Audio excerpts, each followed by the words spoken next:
بسم الله الرحمن الرحيم. ألف لام ميم. ذلك الكتاب لا ريب فيه هدى للمتقين الذين يؤمنون بالغيب ويقيمون الصلاة ومما رزقناهم ينفقون والذين يؤمنون بما أنزل إليك وما أنزل من قبلك وبالآخرة هم يوقنون أولئك على هدى من ربهم وأولئك هم المفلحون. إن الذين كفروا سواء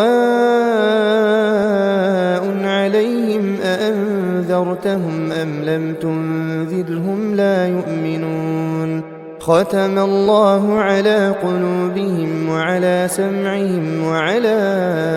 أبصارهم غشاوة ولهم عذاب عظيم. ومن الناس من يقول آمنا بالله وباليوم الآخر وما هم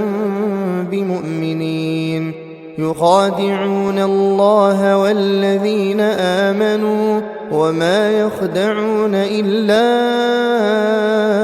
أنفسهم وما يشعرون. في قلوبهم مرض فزادهم الله مرضا ولهم عذاب أليم بما كانوا يكذبون. وإذا قيل لهم لا تفسدوا في الأرض قالوا إنما نحن مصلحون ألا إنهم هم المفسدون ولكن لا يشعرون. وإذا قيل لهم آمنوا كما آمن الناس قالوا أنؤمن كما آمن السفهاء ألا إنهم هم السفهاء ولكن لا يعلمون.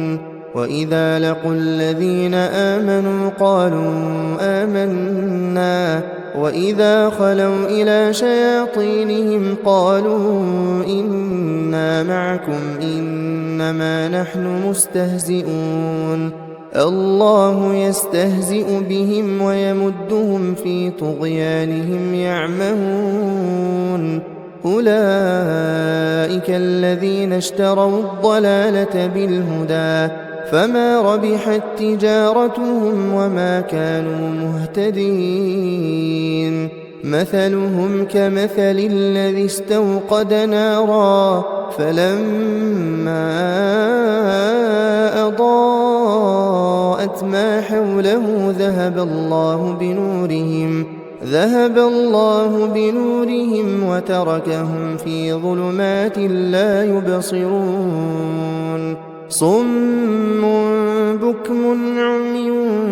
فهم لا يرجعون. أو كصيب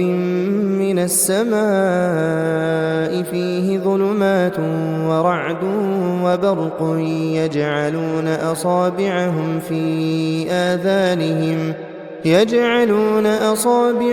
في آذانهم من الصواعق حذر الموت والله محيط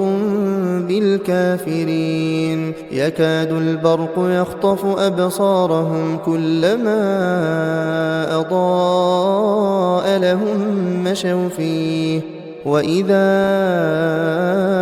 أظلم عليهم قاموا ولو شاء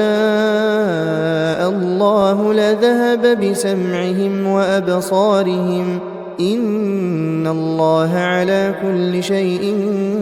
قدير. يا أيها الناس اعبدوا ربكم الذي خلقكم والذين من قبلكم لعلكم تتقون. الذي جعل لكم الأرض فراشا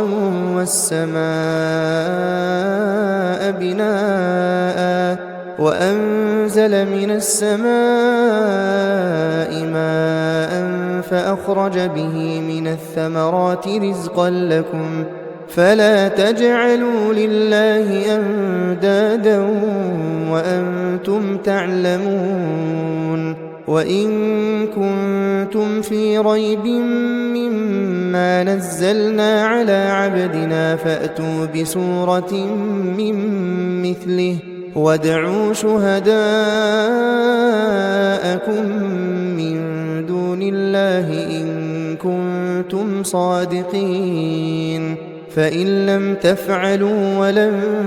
تفعلوا فاتقوا النار التي وقودها الناس والحجارة أعدت للكافرين وبشر الذين آمنوا وعملوا الصالحات أن لهم جنات تجري من تحتها الأنهار كلما رزقوا منها من ثمرة رزقا قالوا هذا الذي رزقنا من قبل وأتوا به متشابها ولهم فيها أزواج مطهرة وهم فيها خالدون إن الله لا يستحيي أن يضرب مثلا ما بعوضة فما فوقها فأما الذين آمنوا فيعلمون أنه الحق من ربهم وأما الذين كفروا فيقولون ماذا أراد الله بهذا مثلا يضل به كثيرا ويهدي به كثيرا وما يضل به إلا الفاسقين الذين ينقضون عهد الله من بعد ميثاقه ويقطعون ما أمر الله به أن يوصل ويفسدون في الأرض أولئك هم الخاسرون كيف تكفرون بالله وكنتم أمواتا فأحياكم ثم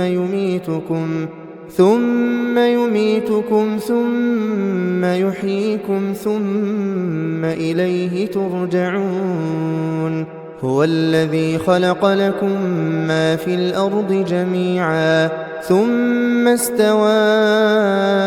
إلى السماء فسواهن 7 سماوات وهو بكل شيء عليم وإذ قال ربك للملائكة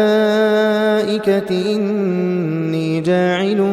في الأرض خليفة قالوا أتجعل فيها من يفسد فيها ويسفك الدماء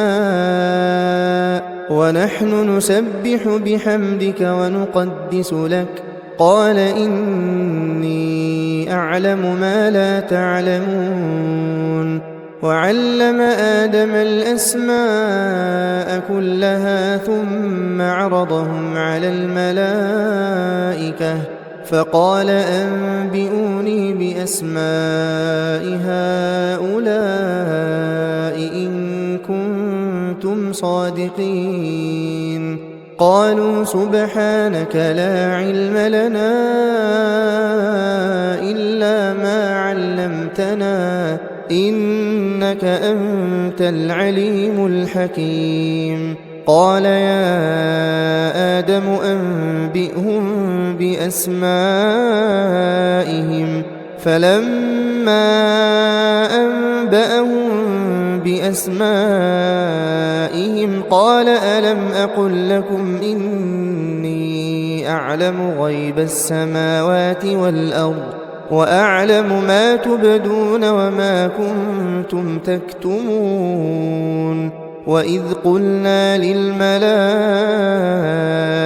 اسجدوا لآدم فسجدوا إلا إبليس أبى واستكبر وكان من الكافرين وقلنا يا آدم اسكن أنت وزوجك الجنة وكلا منها رغدا حيث شئتما ولا تقربا هذه الشجرة فتكونا من الظالمين فأزلهما الشيطان عنها فأخرجهما مما كانا فيه وقلنا اهبطوا بعضكم لبعض عدو ولكم في الأرض مستقر ومتاع إلى حين فتلقى آدم من ربه كلمات فتاب عليه إنه هو التواب الرحيم قلنا اهبطوا منها جميعا فإما يأتينكم مني هدى فمن تبع هداي فلا خوف عليهم ولا هم يحزنون والذين كفروا وكذبوا بآياتنا أولئك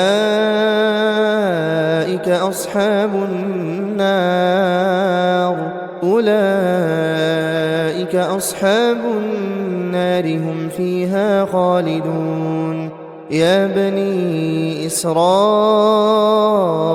اذكروا نعمتي التي أنعمت عليكم وأوفوا بعهدي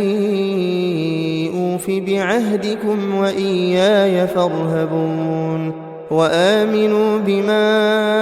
أنزلت مصدقا لما معكم ولا تكونوا أول كافر به ولا تشتروا بآياتي ثمنا قليلا وإياي فاتقون ولا تلبسوا الحق بالباطل وتكتموا الحق وأنتم تعلمون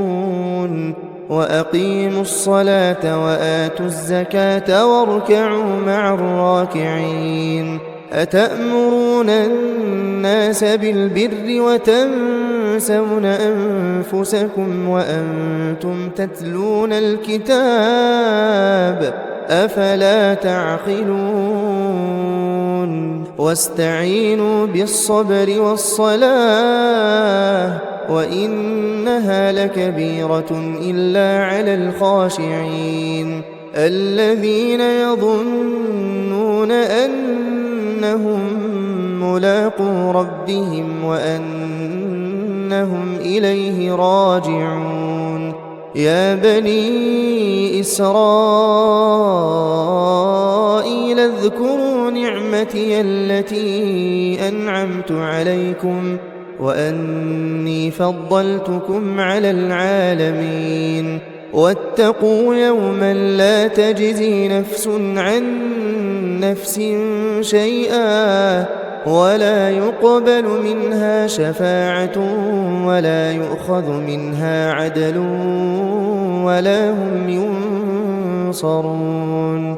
وإذ نجيناكم من آل فرعون يسومونكم سوء العذاب يذبحون أبناءكم ويستحيون نساءكم وفي ذلكم بلاء من ربكم عظيم وإذ فرقنا بكم البحر فأنجيناكم وأغرقنا آل فرعون وأنتم تنظرون وإذ واعدنا موسى 40 ليلة ثم اتخذتم العجل من بعده وأنتم ظالمون ثم عفونا عنكم من بعد ذلك لعلكم تشكرون وإذ آتينا موسى الكتاب والفرقان لعلكم تهتدون وإذ قال موسى لقومه يا قوم إنكم ظلمتم أنفسكم باتخاذكم العجل فتوبوا إلى بارئكم فاقتلوا أنفسكم ذلكم خير لكم عند بارئكم فتاب عليكم إنه هو التواب الرحيم وإذ قلتم يا موسى لن نؤمن لك حتى نرى الله جهرة فأخذتكم الصاعقة وأنتم تنظرون ثم بعثناكم من بعد موتكم لعلكم تشكرون وظللنا عليكم الغمام وأنزلنا عليكم المن والسلوى كلوا من طيبات ما رزقناكم وما ظلمونا ولكن كانوا أنفسهم يظلمون وإذ قلنا ادخلوا هذه القرية فكلوا منها حيث شئتم رغدا وادخلوا الباب سجدا وقولوا حطة نغفر لكم خطاياكم وسنزيد المحسنين فبدل الذين ظلموا قولا غير الذي قيل لهم فأنزلنا على الذين ظلموا رجزا من السماء بما كانوا يفسقون وإذ استسقى موسى لقومه فقلنا اضرب بعصاك الحجر فانفجرت منه 12 عينا قد علم كل أناس مشربهم كلوا واشربوا من رزق الله ولا تعثوا في الأرض مفسدين وإذ قلتم يا موسى لن نصبر على طعام واحد فادع لنا ربك يخرج لنا مما تنبت الأرض من بقلها وقثائها وفومها وعدسها وبصلها قال أتستبدلون الذي هو أدنى بالذي هو خير اهبطوا مصرا فإن لكم ما سألتم وضربت عليهم الذلة والمسكنة وباءوا بغضب من الله ذلك بأنهم كانوا يكفرون بآيات الله ويقتلون النبيين بغير الحق ذلك بما عصوا وكانوا يعتدون إن الذين آمنوا والذين هادوا والنصارى والصابئين من آمن بالله واليوم الآخر وعمل صالحا فلهم أجرهم عند ربهم ولا خوف عليهم ولا هم يحزنون وإذ أخذنا ميثاقكم ورفعنا فوقكم الطور خذوا ما آتيناكم بقوة واذكروا ما فيه لعلكم تتقون ثم توليتم من بعد ذلك فلولا فضل الله عليكم ورحمته لكنتم من الخاسرين ولقد علمتم الذين اعتدوا منكم في السبت فقلنا لهم كونوا قردة خاسئين فجعلناها نكالا لما بين يديها وما خلفها وموعظة للمتقين وإذ قال موسى لقومه إن الله يأمركم أن تذبحوا بقرة قالوا أتتخذنا هزوا قال أعوذ بالله أن أكون من الجاهلين قالوا ادع لنا ربك يبين لنا ما هي قال إنه يقول إنها بقرة لا فارض ولا بكر عوان بين ذلك فافعلوا ما تؤمرون قالوا ادع لنا ربك يبين لنا ما لونها قال إنه يقول إنها بقرة صفراء فاقع لونها تسر الناظرين قالوا ادع لنا ربك يبين لنا ما هي إن البقرة شابه علينا وإنا إن شاء الله لمهتدون قال إنه يقول إنها بقرة لا ذلول تثير الأرض ولا تسقي الحرث مسلمة لا شية فيها قالوا الآن جئت بالحق فذبحوها وما كادوا يفعلون وإذ قتلتم نفسا فادارأتم فيها والله مخرج ما كنتم تكتمون فقلنا اضربوه ببعضها كذلك يحيي الله الموتى ويريكم آياته لعلكم تعقلون ثم قست قلوبكم من بعد ذلك فهي كالحجارة أو أشد قسوة وإن من الحجارة لما يتفجر منه الأنهار وإن منها لما يشقق فيخرج منه الماء وإن منها لما يهبط من خشية الله وما الله بغافل عما تعملون أفتطمعون أن يؤمنوا لكم وقد كان فريق منهم يسمعون كلام الله ثم يحرفونه من بعد ما عقلوه وهم يعلمون وإذا لقوا الذين آمنوا قالوا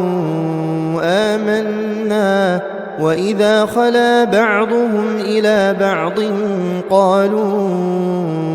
أتحدثونهم بما فتح الله عليكم ليحاجوكم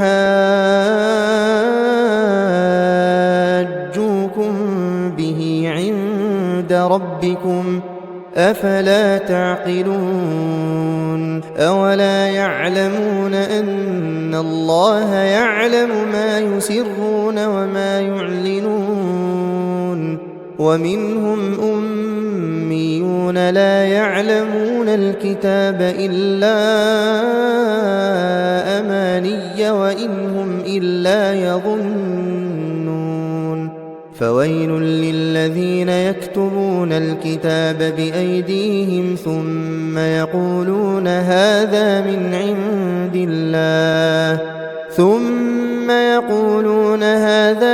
عند الله ليشتروا به ثمنا قليلا فويل لهم مما كتبت أيديهم وويل لهم مما يكسبون وقالوا لن تمسنا النار إلا أياما معدودة قل أتخذتم عند الله عهدا فلن يخلف الله عهده أم تقولون على الله ما لا تعلمون بلى من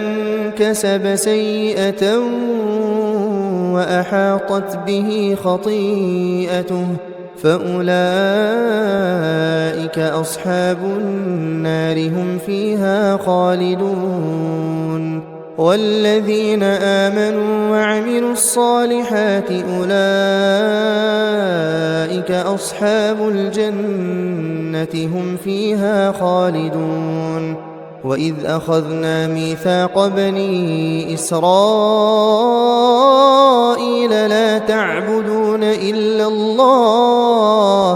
لا تعبدون إلا الله وبالوالدين إحسانا وذي القربى واليتامى والمساكين وقولوا للناس حسنا وأقيموا الصلاة وآتوا الزكاة ثم توليتم إلا قليلا منكم وأنتم معرضون وإذ أخذنا ميثاقكم لا تسفكون دماءكم ولا تخرجون أنفسكم من دياركم ثم أقررتم وأنتم تشهدون ثم أنتم هؤلاء تقتلون أنفسكم وتخرجون فريقا منكم من ديارهم تظاهرون عليهم بالإثم والعدوان وإن يأتوكم أسارى تفادوهم وهو محرم عليكم إخراجهم أفتؤمنون ببعض الكتاب وتكفرون ببعض فما جزاء من يفعل ذلك منكم إلا خزي في الحياة الدنيا ويوم القيامة يردون إلى أشد العذاب وما الله بغافل عما تعملون أولئك الذين اشتروا الحياة الدنيا بالآخرة فلا يخفف عنهم العذاب ولا هم ينصرون ولقد آتينا موسى الكتاب وقفينا من بعده بالرسل وآتينا عيسى ابن مريم البينات وأيدناه بروح القدس أفكلما جاءكم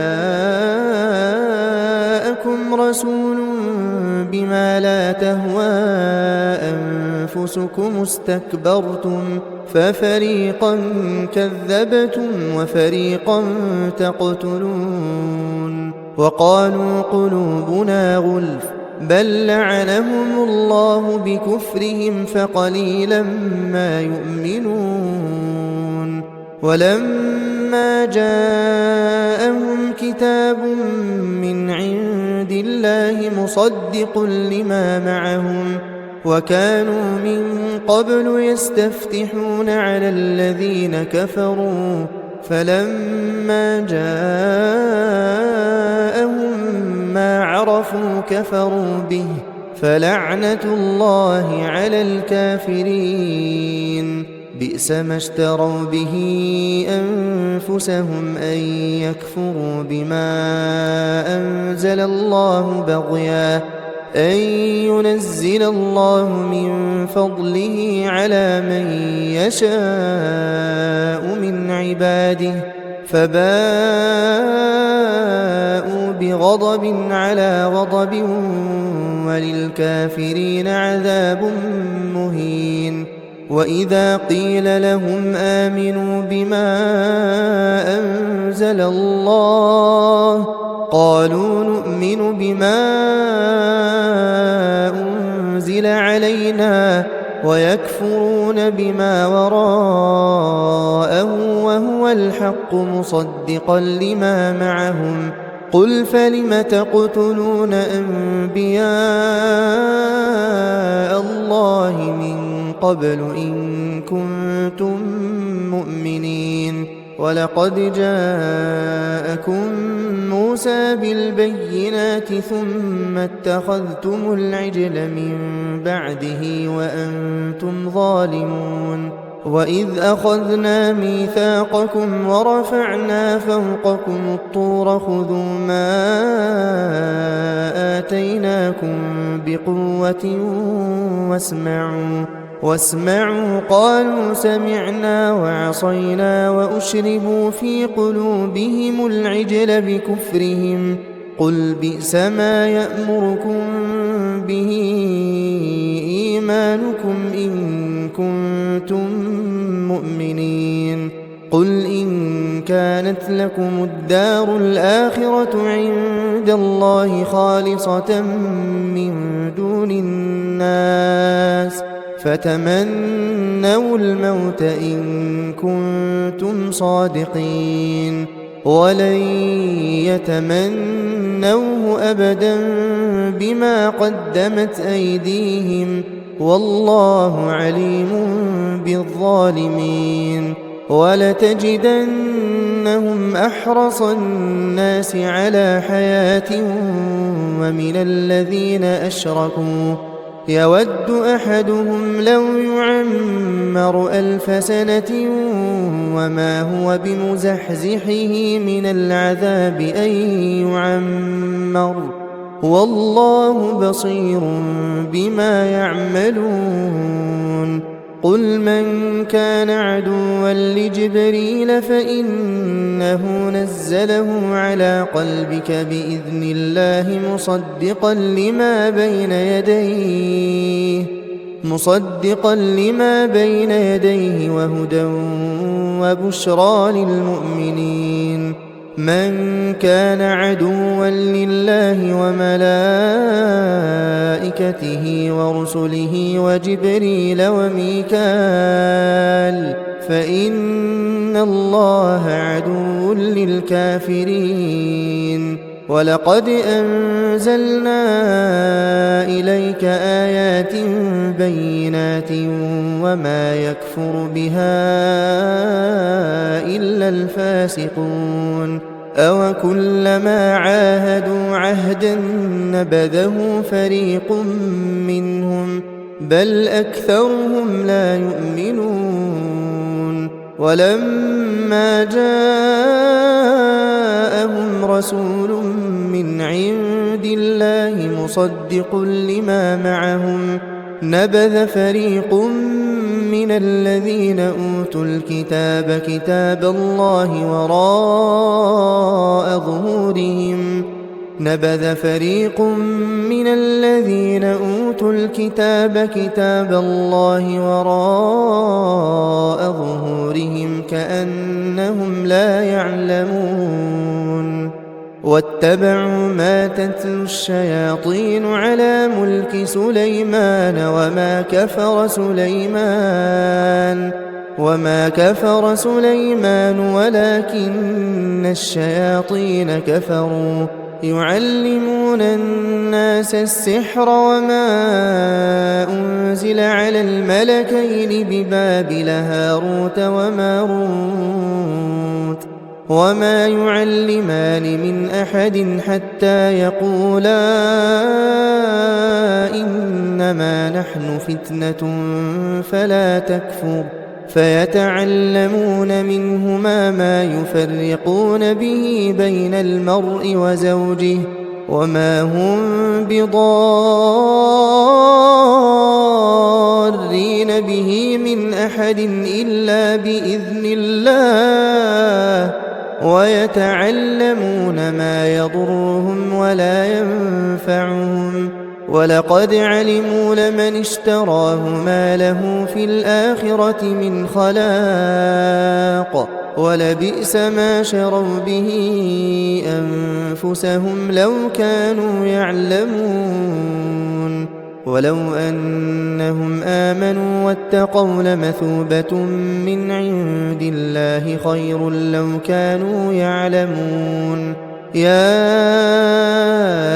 أيها الذين آمنوا لا تقولوا راعنا وقولوا انظرنا واسمعوا وللكافرين عذاب أليم ما يود الذين كفروا من أهل الكتاب ولا المشركين أن ينزل عليكم من خير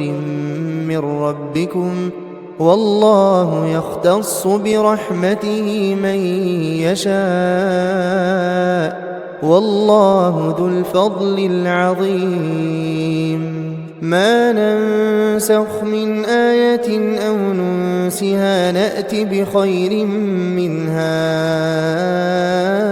أو مثلها ألم تعلم أن الله على كل شيء قدير ألم تعلم أن الله له ملك السماوات والأرض وما لكم من دون الله من ولي ولا نصير أم تريدون أن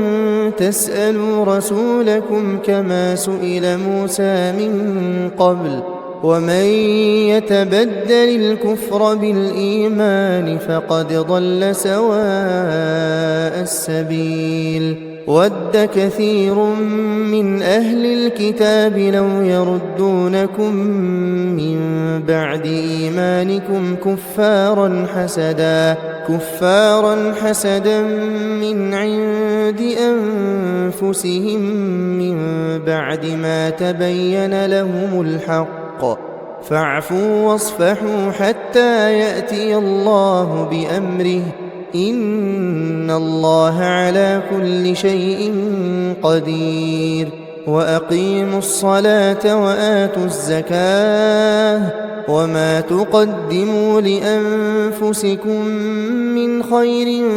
تجدوه عند الله إن الله بما تعملون بصير وقالوا لن يدخل الجنة إلا من كان هودا أو نصارى تلك أمانيهم قل هاتوا برهانكم إن كنتم صادقين بلى من أسلم وجهه لله وهو محسن فله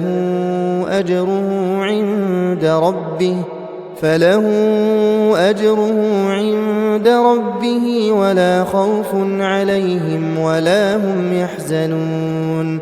وقالت اليهود ليست النصارى على شيء وقالت النصارى ليست اليهود على شيء وهم يتلون الكتاب كذلك قال الذين لا يعلمون مثل قولهم فالله يحكم بينهم يوم القيامة فيما كانوا فيه يختلفون ومن أظلم ممن منع مساجد الله أن يذكر فيها اسمه وسعى في خرابها أولئك ما كان لهم أن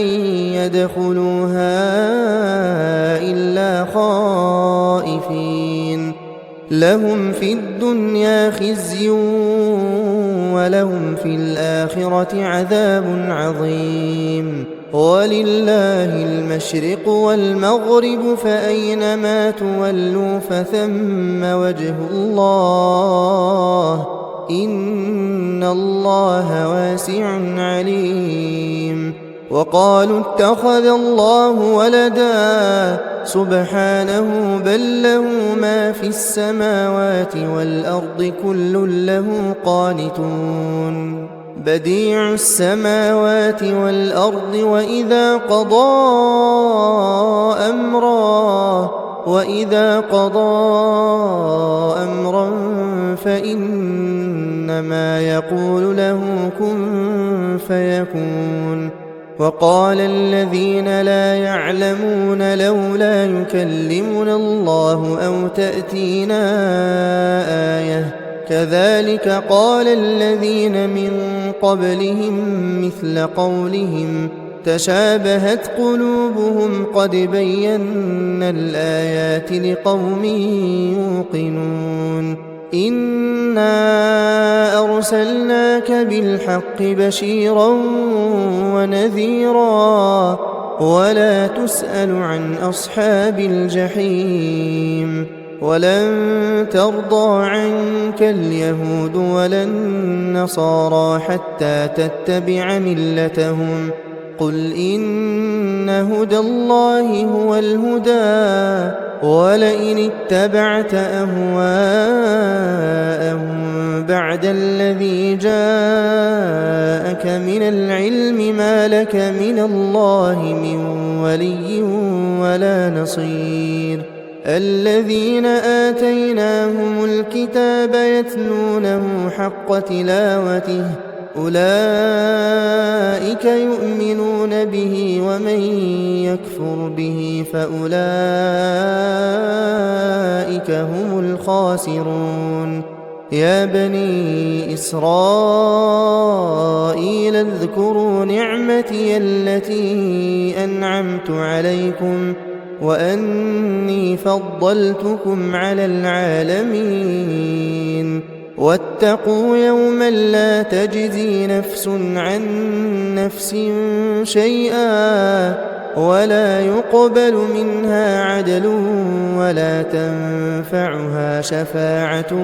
ولا هم ينصرون وإذ ابتلى إبراهيم ربه بكلمات فأتمهن قال إني جاعلك للناس إماما قال ومن ذريتي قال لا ينال عهد الظالمين وإذ جعلنا البيت مثابة للناس وأمنا واتخذوا من مقام إبراهيم مصلى وعهدنا إلى إبراهيم وإسماعيل أن طهرا بيتي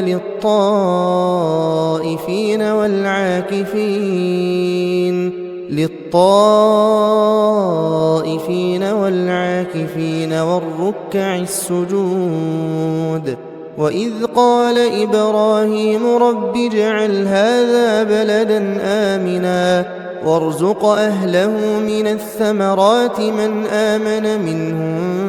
بالله واليوم الآخر قال ومن كفر فأمتعه قليلا ثم أضطره إلى عذاب النار وبئس المصير وإذ يرفع إبراهيم القواعد من البيت وإسماعيل ربنا تقبل منا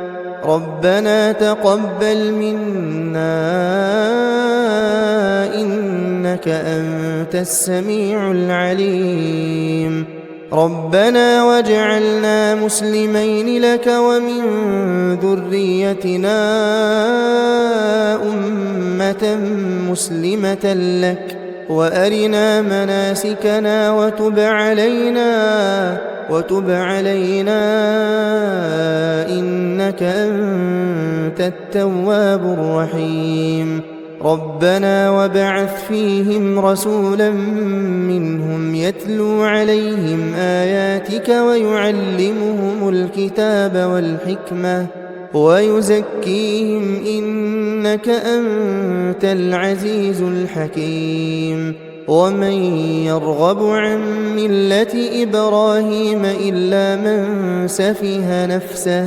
ولقد اصطفيناه في الدنيا وإنه في الآخرة لمن الصالحين إذ قال له ربه أسلم قال أسلمت لرب العالمين ووصى بها إبراهيم بنيه ويعقوب يا بني إن الله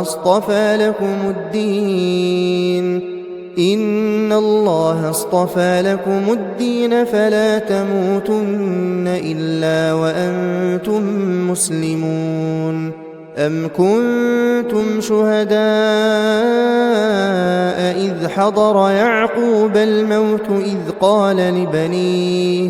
إذ قال لبنيه ما تعبدون من بعدي قالوا نعبد إلهك وإله آبائك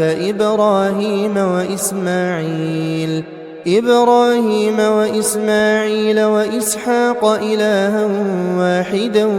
ونحن له مسلمون تلك أمة قد خلت لها ما كسبت ولكم ما كسبتم ولا تسألون عما كانوا يعملون وقالوا كونوا هودا أو نصارى تهتدوا قل بل ملة إبراهيم حنيفا وما كان من المشركين قولوا آمنا بالله وما أنزل إلينا وما أنزل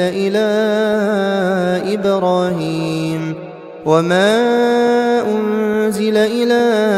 إبراهيم وإسماعيل وإسحاق ويعقوب والأسباط وما أوتي موسى وعيسى وما أوتي النبيون من ربهم لا نفرق بين أحد منهم ونحن له مسلمون فإن آمنوا بمثل ما آمنتم به فقد اهتدوا وإن تولوا فإنما هم في شقاق فسيكفيكهم الله وهو السميع العليم صبغة الله ومن أحسن من الله صبغة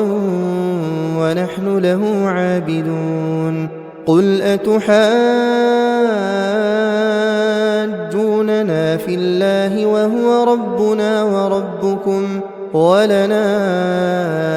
أعمالنا ولكم أعمالكم ونحن له مخلصون أم تقولون إن إبراهيم وإسماعيل وإسحاق ويعقوب والأسباط كانوا هودا أو نصارى قل أأنتم أعلم أم الله ومن أظلم ممن كتم شهادة عنده من الله وما الله بغافل عما تعملون تلك أمة قد خلت لها ما كسبت ولكم ما كسبتم ولا تسألون عما كانوا يعملون سيقول السفهاء من الناس ما ولاهم عن قبلتهم التي كانوا عليها قل لله المشرق والمغرب يهدي من يشاء إلى صراط مستقيم وكذلك جعلناكم أمة وسطا لتكونوا شهداء على الناس ويكون الرسول عليكم شهيدا وما جعلنا القبلة التي كنت عليها إلا لنعلم من يتبع الرسول ممن ينقلب على عقبيه وإن كانت لكبيرة إلا على الذين هدى الله وما كان الله ليضيع إيمانكم إن الله بالناس لرءوف رحيم قد نرى تقلب وجهك في السماء فلنولينك قبلة ترضاها فول وجهك شطر المسجد الحرام وحيث ما كنتم فولوا وجوهكم شطره وإن الذين أوتوا الكتاب ليعلمون أنه الحق من ربهم وما الله بغافل عما يعملون ولئن أتيت الذين أوتوا الكتاب بكل آية ما تبعوا قبلتك وما أنت بتابع قبلتهم وما بعضهم بتابع قبلة بعض ولئن اتبعت أهواءهم من بعد ما جاءك من العلم إنك إذا لمن الظالمين الذين آتيناهم الكتاب يعرفونه كما يعرفون أبناءهم وإن فريقا منهم ليكتمون الحق وهم يعلمون الحق من ربك فلا تكونن من الممترين ولكل وجهة هو موليها فاستبقوا الخيرات أينما تكونوا يأت بكم الله جميعا إن الله على كل شيء قدير ومن حيث خرجت فول وجهك شطر المسجد الحرام وإنه للحق من ربك وما الله بغافل عما تعملون ومن حيث خرجت فول وجهك شطر المسجد الحرام وحيث ما كنتم فولوا وجوهكم شطره لئلا يكون للناس عليكم حجة إلا الذين ظلموا منهم فلا تخشوهم واخشوني ولأتم نعمتي عليكم ولعلكم تهتدون كما أرسلنا فيكم رسولا منكم يتلو عليكم آياتنا ويزكيكم ويعلمكم الكتاب والحكمة ويعلمكم ما لم تكونوا تعلمون فاذكروني أذكركم واشكروا لي ولا تكفرون يا أيها الذين آمنوا استعينوا بالصبر والصلاة إن الله مع الصابرين ولا تقولوا لمن يقتل في سبيل الله أموات بل أحياء ولكن لا تشعرون ولنبلونكم بشيء من الخوف والجوع ونقص من الأموال والأنفس والثمرات وبشر الصابرين الذين إذا أصابتهم مصيبة قالوا إنا لله وإنا إليه راجعون أولئك عليهم صلوات من ربهم ورحمة وأولئك هم المهتدون إن الصفا والمروة من شعائر الله فمن حج البيت أو اعتمر فلا جناح عليه أن يطوف بهما ومن تطوع خيرا فإن الله شاكر عليم إن الذين يكتمون ما أنزلنا من البينات والهدى من بعد ما بيناه للناس في الكتاب أولئك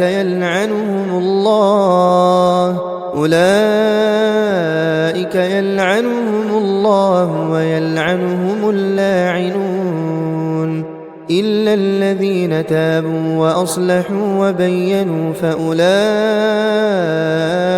أتوب عليهم وأنا التواب الرحيم إن الذين كفروا وماتوا وهم كفار أولئك عليهم لعنة الله والملائكة والناس أجمعين خالدين فيها لا يخفف عنهم العذاب ولا هم ينظرون وإلهكم إله واحد لا إله إلا هو الرحمن الرحيم إن في خلق السماوات والأرض واختلاف الليل والنهار والفلك التي تجري في البحر بما ينفع الناس وما أنزل الله من السماء من ماء فأحيا به الأرض بعد موتها وبث فيها من كل دابة وتصريف الرياح والسحاب المسخر بين السماء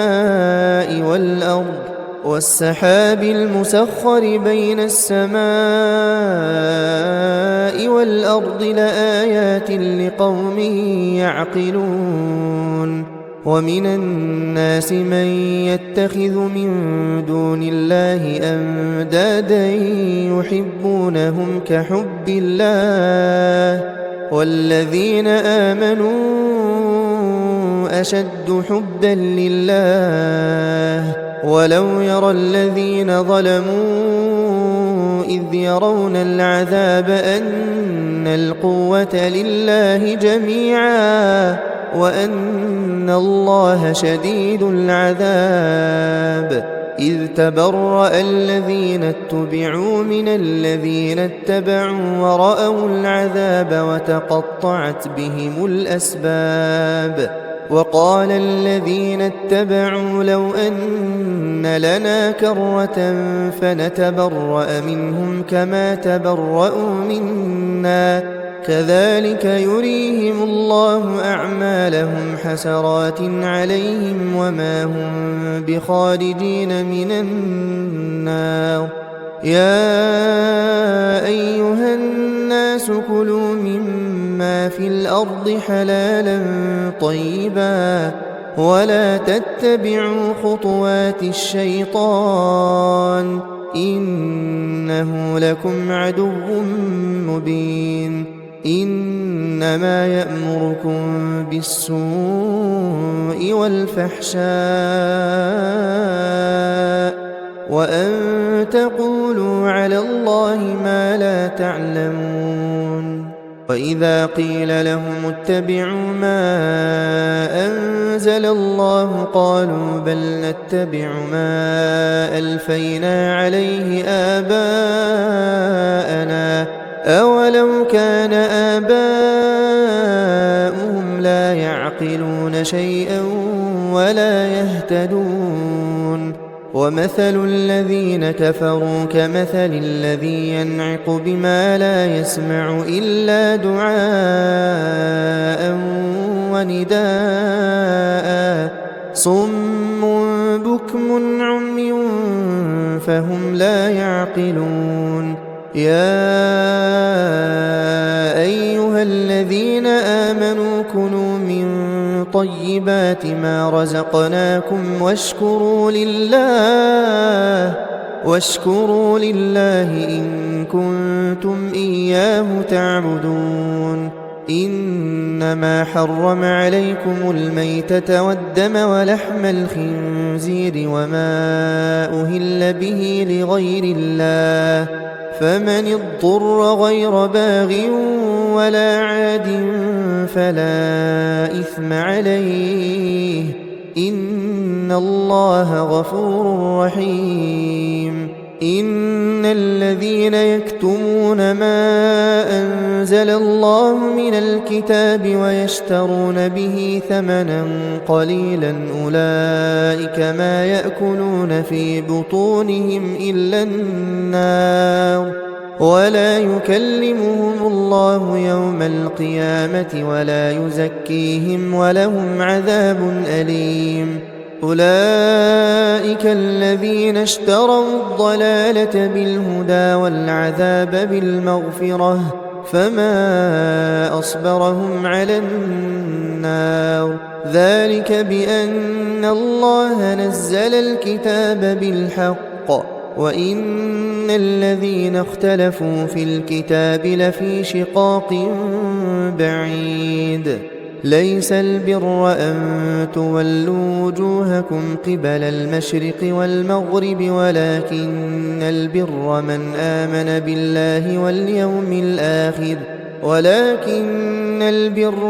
آمن بالله واليوم الآخر والملائكة والكتاب والنبيين وآتى المال على حبه ذوي القربى واليتامى والمساكين وابن السبيل والسائلين وفي الرقاب وأقام الصلاة وآتى الزكاة والموفون بعهدهم إذا عاهدوا والصابرين في البأساء والضراء وحين البأس أولئك الذين صدقوا وأولئك هم المتقون يا أيها الذين آمنوا كتب عليكم القصاص في القتلى الحر بالحر والعبد بالعبد والأنثى بالأنثى فمن عفي له من أخيه شيء فاتباع بالمعروف وأداء إليه بإحسان ذلك تخفيف من ربكم ورحمة فمن اعتدى بعد ذلك فله عذاب أليم ولكم في القصاص حياة يا أولي الألباب لعلكم تتقون كتب عليكم إذا حضر أحدكم الموت إن ترك خيرا الوصية للوالدين والأقربين بالمعروف حقا على المتقين فمن بدله بعدما سمعه فإنما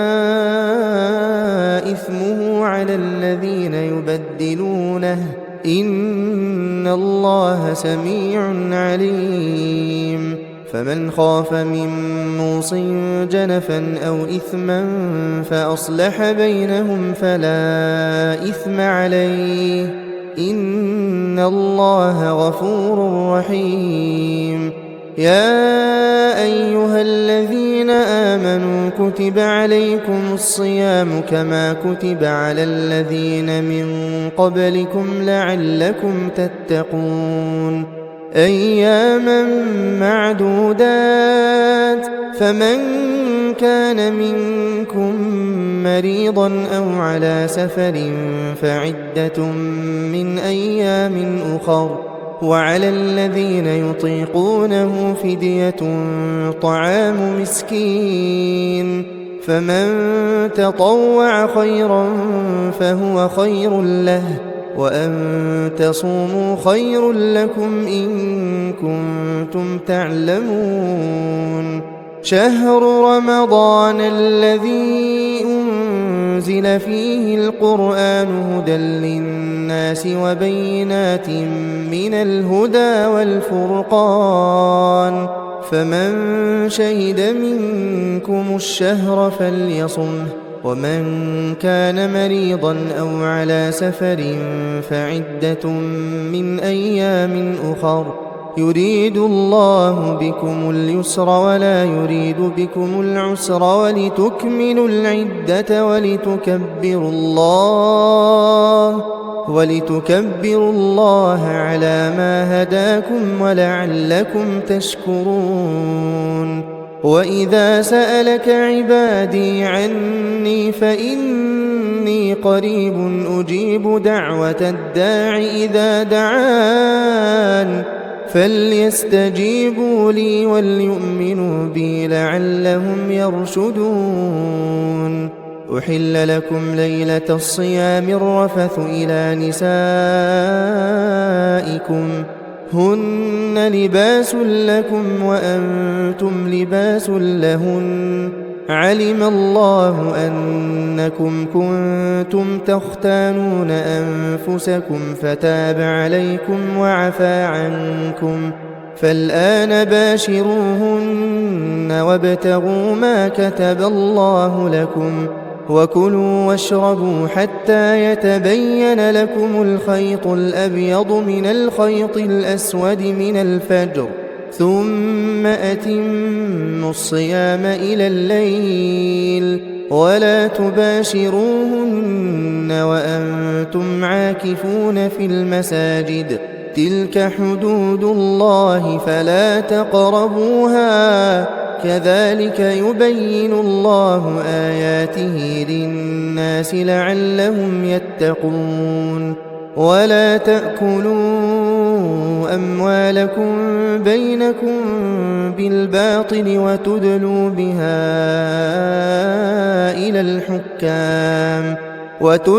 بها إلى الحكام لتأكلوا فريقا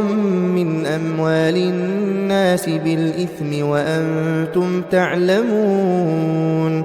يسألونك عن الأهلة قل هي مواقيت للناس والحج وليس البر بأن تأتوا البيوت من ظهورها ولكن البر من اتقى وأتوا البيوت من أبوابها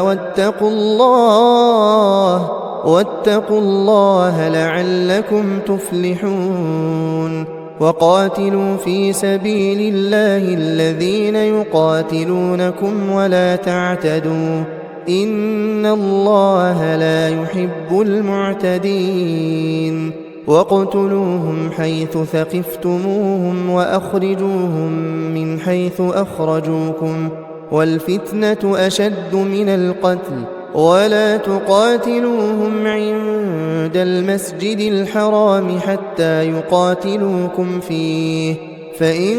قاتلوكم فاقتلوهم كذلك جزاء الكافرين فإن انتهوا فإن الله غفور رحيم وقاتلوهم حتى لا تكون فتنة ويكون الدين لله فإن انتهوا فلا عدوان إلا على الظالمين الشهر الحرام بالشهر الحرام والحرمات قصاص فمن اعتدى عليكم فاعتدوا عليه بمثل ما اعتدى عليكم واتقوا الله واعلموا أن الله مع المتقين وأنفقوا في سبيل الله ولا تلقوا بأيديكم إلى التهلكة وأحسنوا إن الله يحب المحسنين وأتموا الحج والعمرة لله فإن أحصرتم فما استيسر من الهدي ولا تحلقوا رؤوسكم حتى يبلغ الهدي محله فمن كان منكم مريضا أو به أذى من رأسه ففدية من صيام أو صدقة أو نسك فإذا أمنتم فمن تمتع بالعمرة إلى الحج فما استيسر من الهدي فمن لم يجد فصيام 3 أيام في الحج و7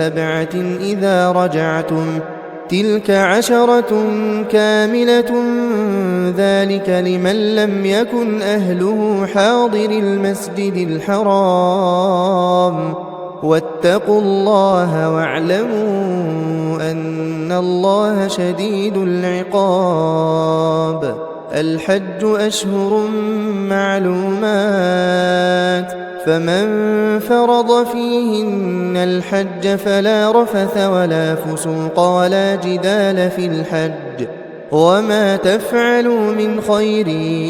يعلمه الله وتزودوا فإن خير الزاد التقوى واتقون يا أولي الألباب. ليس عليكم جناح أن تبتغوا فضلا من ربكم، فإذا أفضتم من عرفات فاذكروا الله عند المشعر الحرام، واذكروه كما هداكم وإن كنتم من قبله لمن الضالين.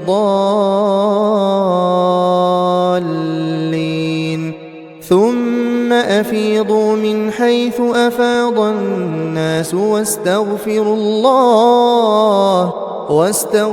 الله إن الله غفور رحيم. فإذا قضيتم مناسككم فاذكروا الله كذكركم آباءكم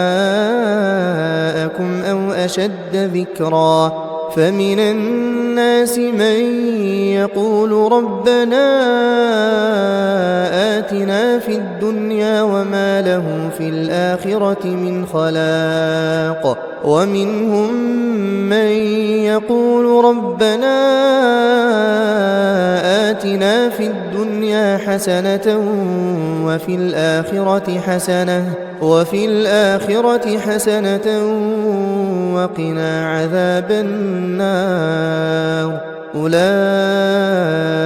لهم نصيب مما كسبوا والله سريع الحساب. واذكروا الله في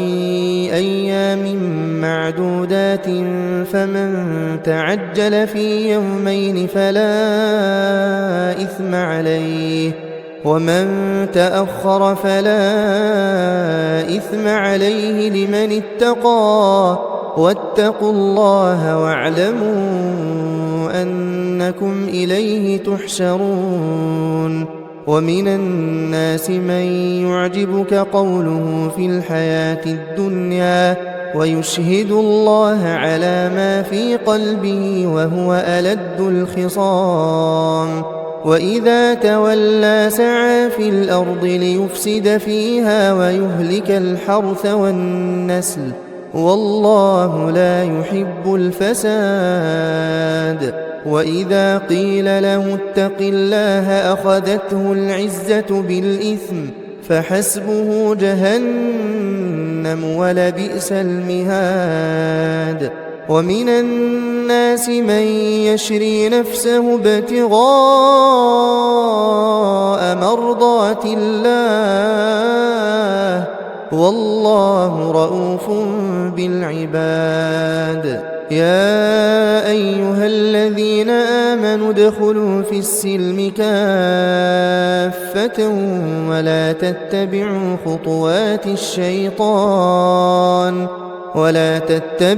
خطوات الشيطان إنه لكم عدو مبين. فإن زللتم من بعد ما جاءتكم البينات فاعلموا أن الله عزيز حكيم. هل ينظرون إلا أن يأتيهم الله في ظلل من الغمام والملائكة وقضي الأمر وإلى الله ترجع الأمور. سل بني إسرائيل كم آتيناهم من آية بينة ومن يبدل نعمة الله من بعد ما جاءته فإن الله شديد العقاب. زين للذين كفروا الحياة الدنيا ويسخرون من الذين آمنوا والذين اتقوا فوقهم يوم القيامة والله يرزق من يشاء بغير حساب. كان الناس أمة واحدة فبعث الله النبيين مبشرين ومنذرين وأنزل معهم الكتاب بالحق وأنزل معهم الكتاب بالحق ليحكم بين الناس فيما اختلفوا فيه وما اختلف فيه إلا الذين أوتوه من بعد ما جاءتهم البينات بغيا بينهم فهدى الله الذين آمنوا لما اختلفوا فيه من الحق بإذنه والله يهدي من يشاء إلى صراط مستقيم أم حسبتم أن تدخلوا الجنة ولما يأتكم مثل الذين خلوا من قبلكم مستهم البأساء والضراء وزلزلوا حتى يقول الرسول والذين آمنوا معه متى نصر الله ألا إن نصر الله قريب يسألونك ماذا ينفقون قل ما أنفقتم من خير فللوالدين والأقربين واليتامى والمساكين وابن السبيل وما تفعلوا من خير فإن الله به عليم كتب عليكم القتال وهو كره لكم وعسى أن تكرهوا شيئا وهو خير لكم وعسى أن تحبوا شيئا وهو شر لكم والله يعلم وأنتم لا تعلمون يسألونك عن الشهر الحرام قتال فيه قل قتال فيه كبير وصد عن سبيل الله وكفر به والمسجد الحرام وإخراج أهله منه أكبر عند الله والفتنة أكبر من القتل ولا يزالون يقاتلونكم حتى يردوكم عن دينكم إن استطاعوا ومن يرتدد منكم عن دينه فيمت وهو كافر فأولئك حبطت أعمالهم في الدنيا والآخرة وأولئك أصحاب النار هم فيها خالدون إن الذين آمنوا والذين هاجروا وجاهدوا في سبيل الله أولئك يرجون رحمة الله والله غفور رحيم يسألونك عن الخمر والميسر قل فيهما إثم كبير ومنافع للناس وإثمهما أكبر من نفعهما ويسألونك ماذا ينفقون قل العفو كذلك يبين الله لكم الآيات لعلكم تتفكرون في الدنيا والآخرة ويسألونك عن اليتامى قل إصلاح لهم خير وإن تخالطوهم فإخوانكم والله يعلم المفسد من المصلح ولو شاء الله لأعنتكم إن الله عزيز حكيم ولا تنكحوا المشركات حتى يؤمن ولأمة مؤمنة خير من مشركة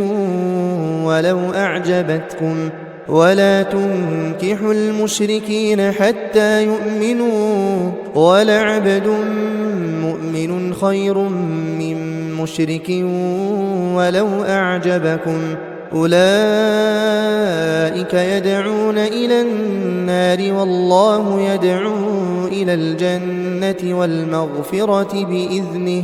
ويبين آياته للناس لعلهم يتذكرون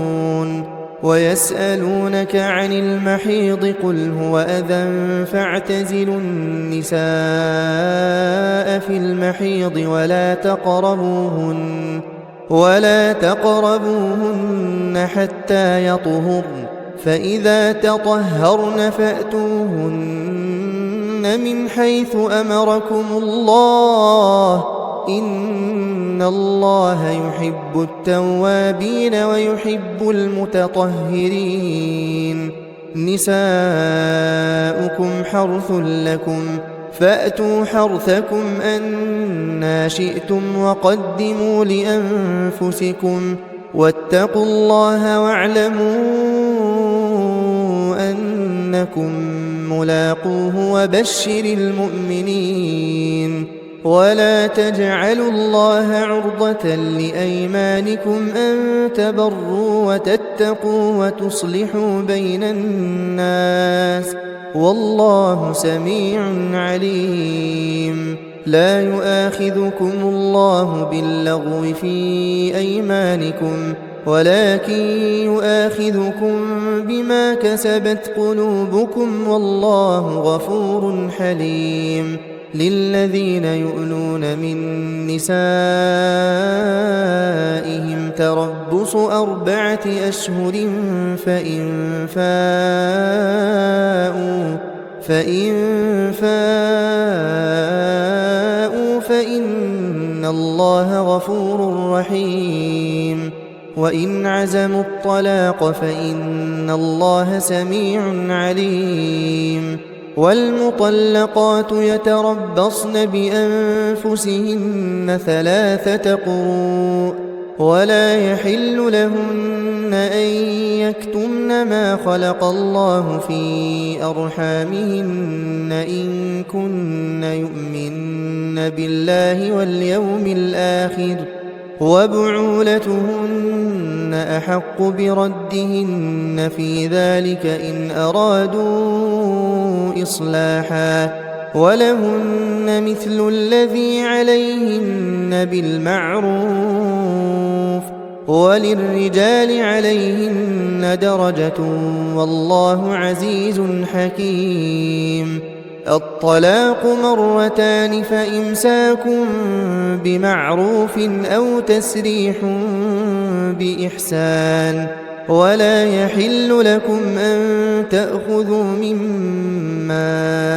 آتيتموهن شيئا إلا أن يخافا ألا يقيما حدود الله فإن خفتم ألا يقيما حدود الله فلا جناح عليهما فيما افتدت به تلك حدود الله فلا تعتدوها ومن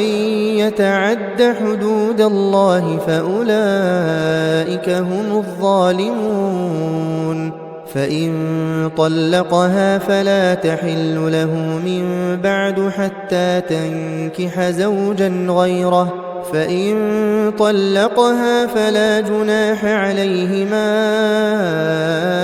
أن يتراجعا إن ظنا أن يقيما حدود الله وتلك حدود الله يبينها لقوم يعلمون وإذا طلقتم النساء فبلغن أجلهن فأمسكوهن بمعروف أو سرحوهن بمعروف ولا تمسكوهن ضرارا لتعتدوا ومن يفعل ذلك فقد ظلم نفسه ولا تتخذوا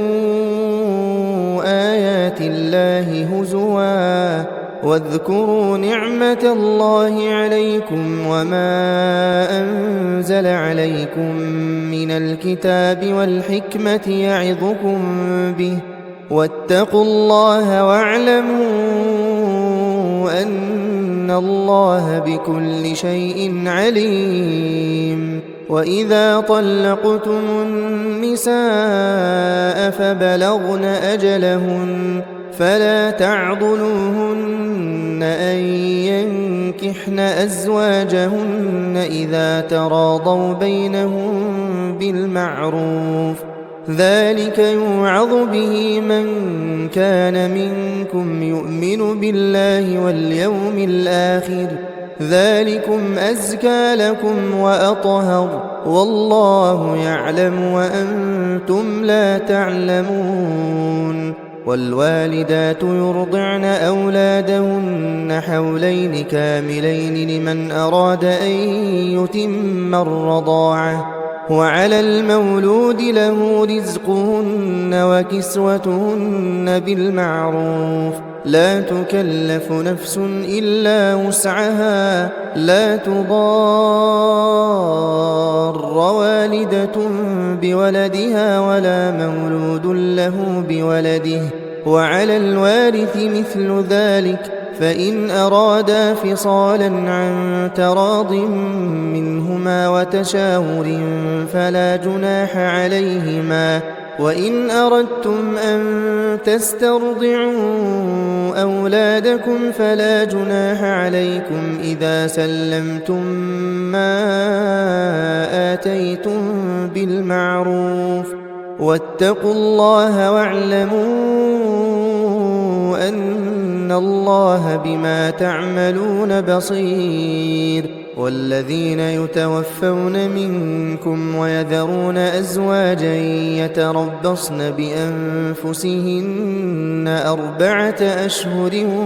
وعشرا فإذا بلغن أجلهن فلا جناح عليكم فيما فعلن في أنفسهن بالمعروف والله بما تعملون خبير ولا جناح عليكم فيما عرضتم به من خطبة النساء أو أكننتم في أنفسكم علم الله أنكم ستذكرونهن ولكن لا تواعدوهن سرا إلا أن تقولوا قولا معروفا ولا تعزموا عقدة النكاح حتى يبلغ الكتاب أجله واعلموا أن الله يعلم ما في أنفسكم فاحذروه واعلموا أن الله غفور حليم لا جناح عليكم إن طلقتم النساء ما لم تمسوهن أو تفرضوا لهن فريضة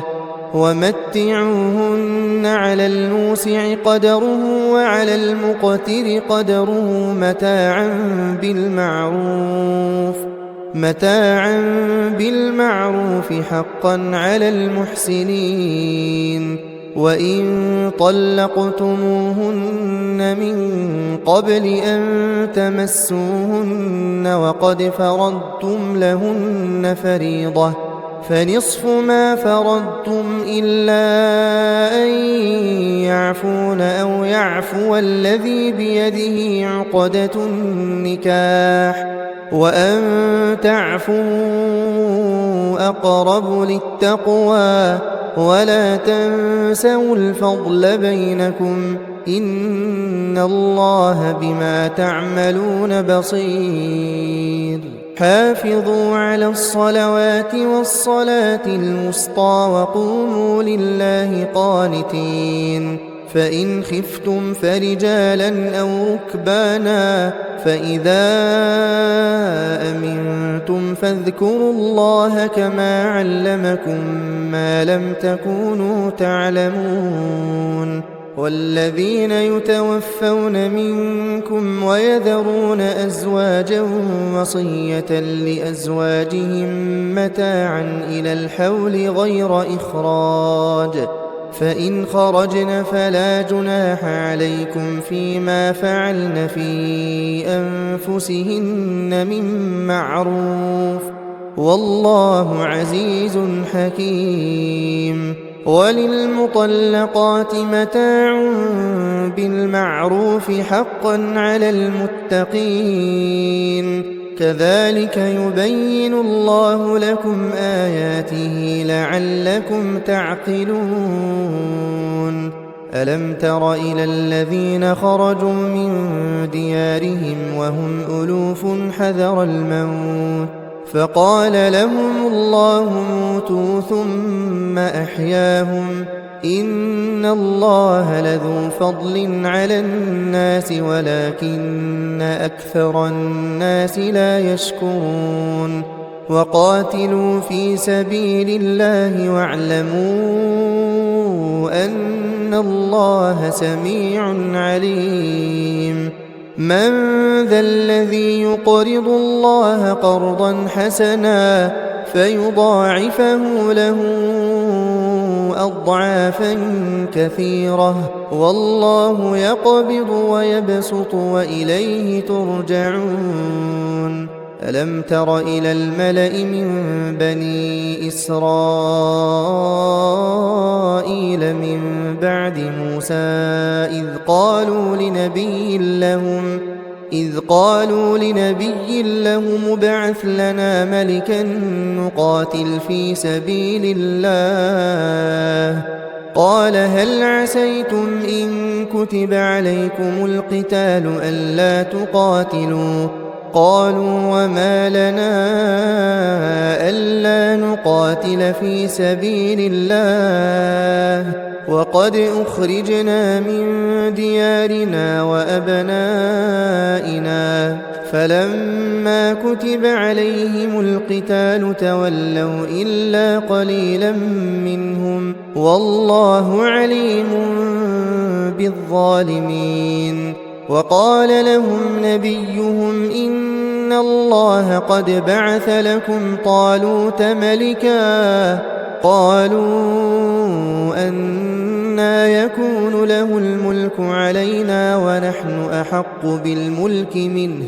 ونحن أحق بالملك منه ولم يؤت سعة من المال قال إن الله اصطفاه عليكم وزاده بسطة في العلم والجسم والله يؤتي ملكه من يشاء والله واسع عليم وقال لهم نبيهم إن آية ملكه أن يأتيكم التابوت فيه سكينة من ربكم وبقية مما ترك آل موسى وآل هارون تحمله الملائكة إن في ذلك لآية لكم إن كنتم مؤمنين فلما فصل طالوت بالجنود قال إن الله مبتليكم بنهر فمن شرب منه فليس مني ومن لم يطعمه فإنه مني إلا من اغترف غرفة بيده فشربوا منه إلا قليلا منهم فلما جاوزه هو والذين آمنوا معه قالوا لا طاقة لنا اليوم بجالوت وجنوده قال الذين يظنون أنهم ملاقو الله كم من فئة قليلة غلبت فئة كثيرة بإذن الله والله مع الصابرين ولما برزوا لجالوت وجنوده قالوا ربنا أفرغ علينا صبرا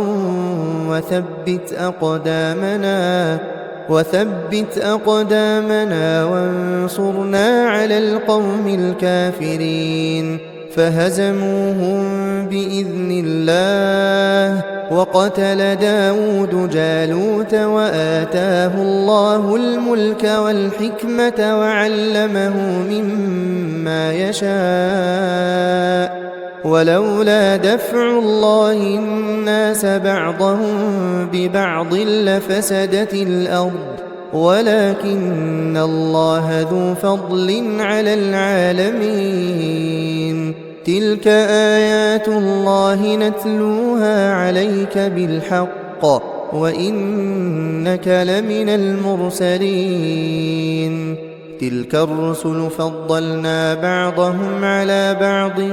منهم من كلم الله ورفع بعضهم درجات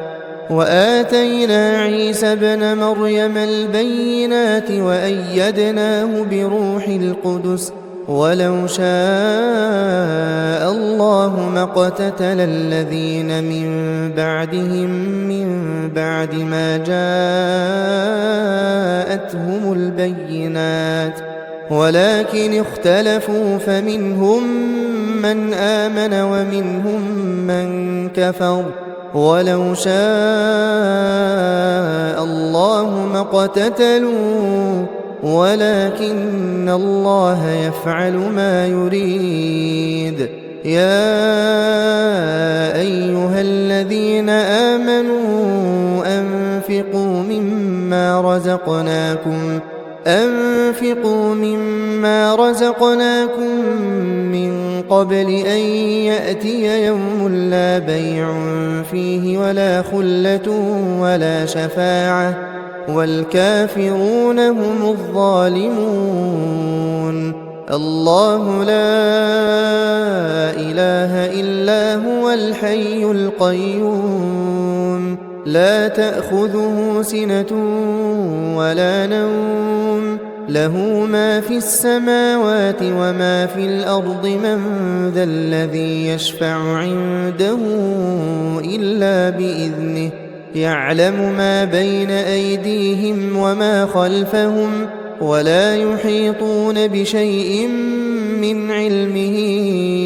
إلا بما شاء وسع كرسيه السماوات والأرض ولا يؤوده حفظهما وهو العلي العظيم. لا إكراه في الدين قد تبين الرشد من الغي فمن يكفر بالطاغوت ويؤمن بالله فقد استمسك بالعروة الوثقى لا انفصام لها والله سميع عليم. الله ولي الذين آمنوا يخرجهم من الظلمات إلى النور والذين كفروا أولياؤهم الطاغوت يخرجونهم من النور إلى الظلمات أولئك أصحاب النار هم فيها خالدون. ألم تر إلى الذي حاج إبراهيم في ربه أن آتاه الله الملك إذ قال إبراهيم ربي الذي يحيي ويميت قال أنا أحيي وأميت قال إبراهيم فإن الله يأتي بالشمس من المشرق فأت بها من المغرب فبهت الذي كفر والله لا يهدي القوم الظالمين. أو كالذي مر على قرية وهي خاوية على عروشها قال أنى يحيي هذه الله بعد موتها فأماته الله 100 عام ثم بعثه قال كم لبثت قال لبثت يوما أو بعض يوم قال بل لبثت 100 عام فانظر إلى طعامك وشرابك لم يتسنه وانظر إلى حمارك ولنجعلك آية للناس وانظر إلى العظام كيف ننشزها ثم نكسوها لحما فلما تبين له قال أعلم أن الله على كل شيء قدير. وإذ قال إبراهيم رب أرني كيف تحيي الموتى قال أولم تؤمن قال بلى ولكن ليطمئن قلبي قال فخذ 4 من الطير فصرهن إليك ثم اجعل على كل جبل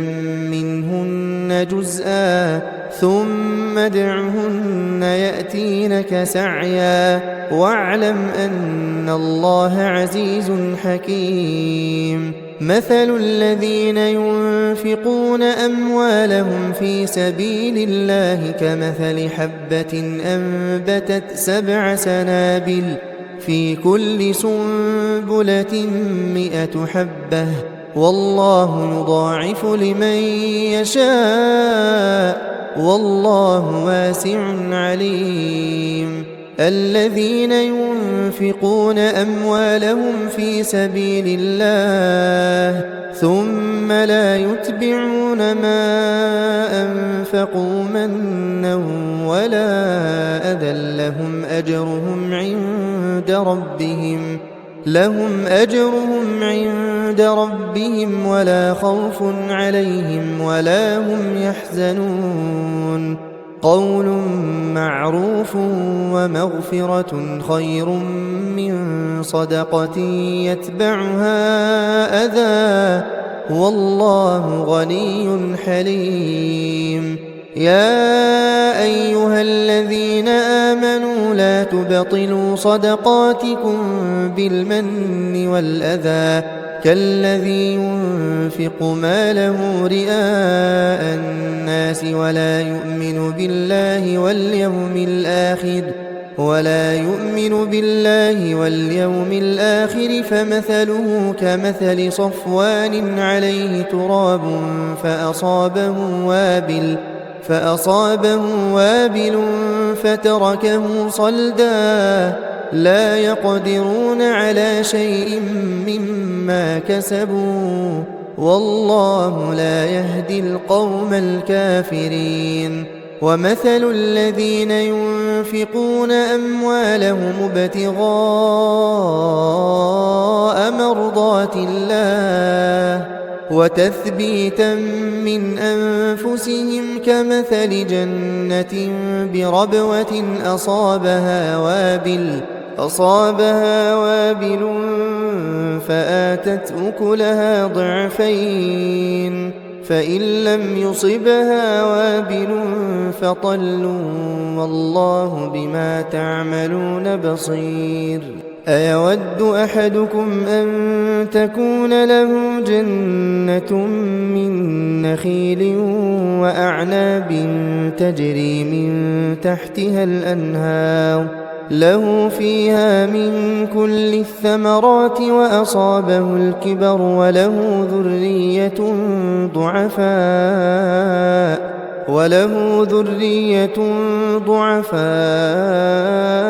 فأصابها إعصار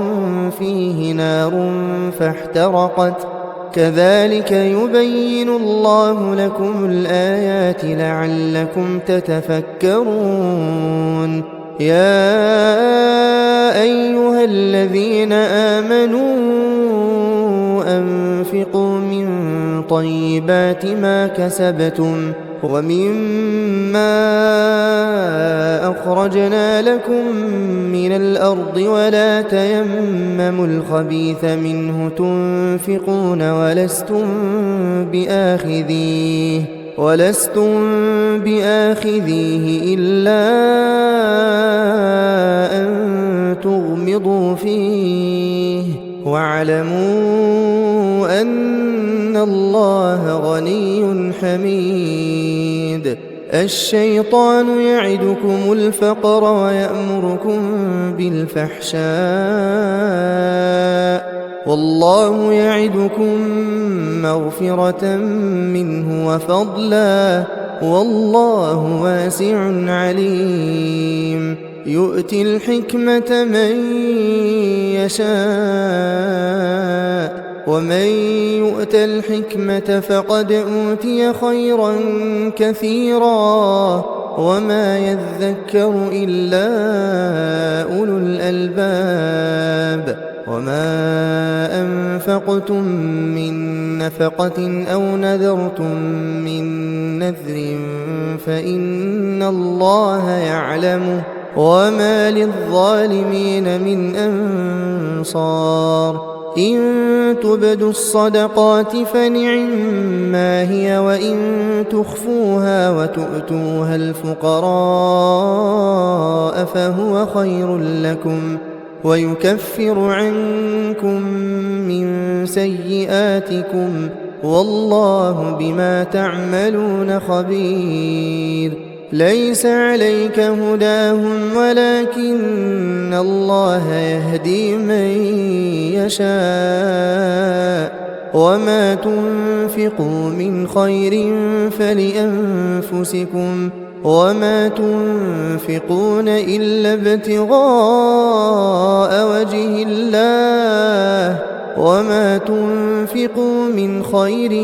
يوفى إليكم وأنتم لا تظلمون للفقراء الذين أحصروا في سبيل الله لا يستطيعون ضربا في الأرض يحسبهم الجاهل أغنياء من التعفف تعرفهم بسيماهم لا يسألون الناس إلحافا وما تنفقوا من خير فإن الله به عليم الذين ينفقون أموالهم بالليل والنهار سرا وعلانية فلهم أجرهم عند ربهم ولا خوف عليهم ولا هم يحزنون الذين يأكلون الربا لا يقومون إلا كما يقوم الذي يتخبطه الشيطان من المس ذلك بأنهم قالوا إنما البيع مثل الربا وأحل الله البيع وحرم الربا فمن جاءه موعظة من ربه فانتهى فله ما سلف وأمره إلى الله ومن عاد فأولئك أصحاب النار هم فيها خالدون يمحق الله الربا ويربي الصدقات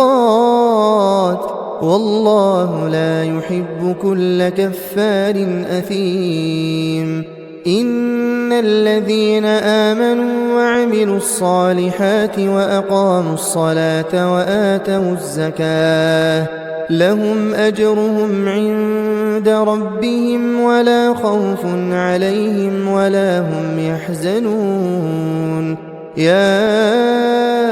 أيها الذين آمنوا